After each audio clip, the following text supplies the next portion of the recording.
yana videoni boshlab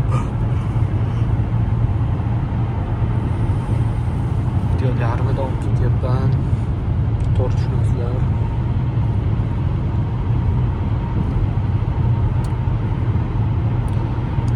Tunnelni ichidan ketyapmiz hozir.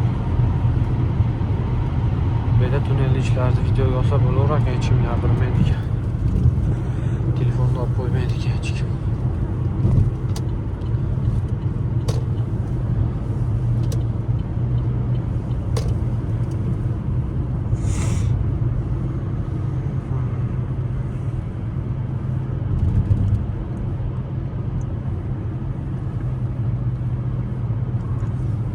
Manzaraga baho berib berdi.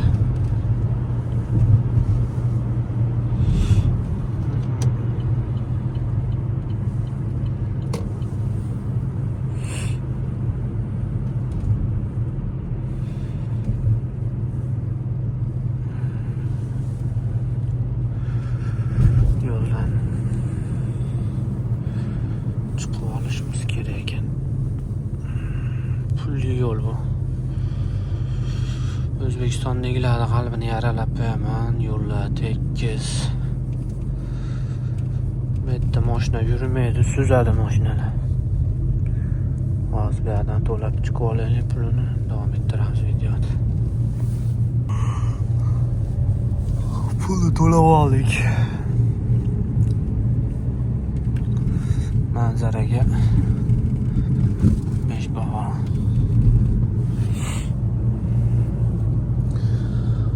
Xullas qayerga ketyapti desanglar, o'ta qattiq, o'ta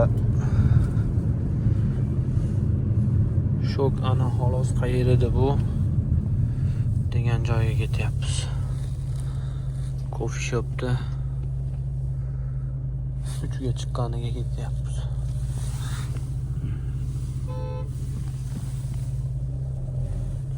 Mendamasa oldimda mashina yurmadi.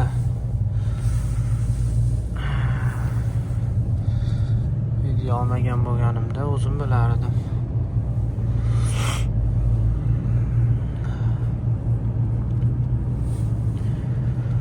Coffee shopda aytib qo'ysam qiziq qolmay qolarmikan hozir?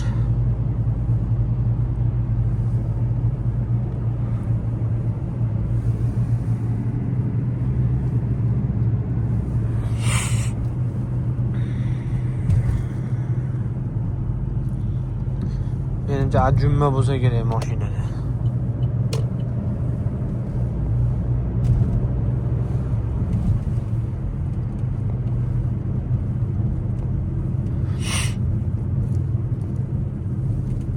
Bu tarafda ham lezzat ishlaganmiz, bu tarafda maktabda.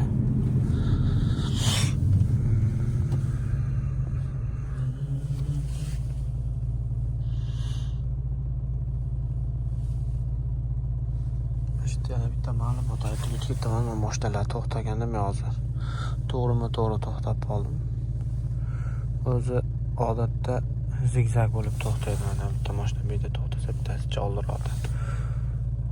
Bir-biriga ko'z tushmasligi uchun. Mashina tonirovka bo'lsa ham zigzag qilib to'xtaydi. Bizda O'zbekistonda damaslarda bir-biriga qarab o'tirishadi-yu. Men unaqa emas.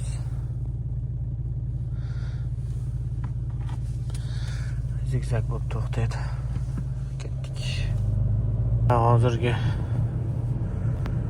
yo'lga pul to'lagan yo'l bor edi-ku, pulli yo'l. O'shanga kiryapti 310, chiqyapti 910 to'ladi. Jami 1200 won bo'ladigan bo'lsa $1 atrofida bo'ldi. Bu yo'l uzun bo'lmagani uchun shunaqa arzon chiqdi. O'zbekiston puliga 10,000 bo'lsa kerak.